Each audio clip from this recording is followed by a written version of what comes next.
Sir ନମସ୍କାର। ନମସ୍କାର। ଲେମ୍ବୁ ଆମର ବାଡ଼ି ଚାଷ କରିଥିଲୁ।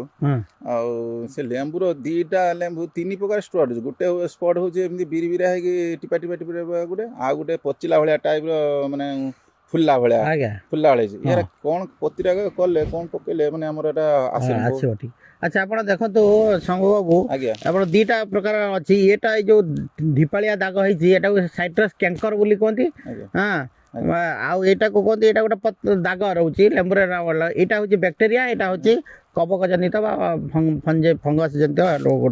ତେଣୁ ଏ ଦୁଇଟାକୁ ନିୟନ୍ତ୍ରଣ କରିବା ପାଇଁ ଗୋଟେ ମେଡ଼ିସିନ୍ ଆପଣ ସ୍ପ୍ରେ କରିପାରିବେ, ଯେଉଁଟାକି ପ୍ରତି 15 ଲିଟର ପାଣିରେ 1.5 ଗ୍ରାମ ଷ୍ଟ୍ରେପ୍ଟୋସାଇକ୍ଲିନ୍, ତା ସହିତ 40 ଗ୍ରାମ ଆପଣ କପର ଅକ୍ସିକ୍ଲୋରାଇଡ୍, ଯେଉଁଟାକି ବିଭିନ୍ନ ନାଁରେ ବ୍ଲାଇଟକ୍ସ ଏବଂ ଧନୁକ ବିଭିନ୍ନ ନାଁରେ ମିଳୁଛି।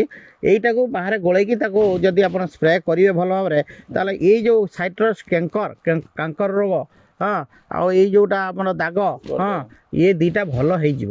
ଦରକାର ପଡ଼ିଲେ ଆପଣ 15 ଦିନ 20 ଦିନ ବ୍ୟବଧାନରେ 2 ଥର ସ୍ପ୍ରେ କରିପାରିବେ।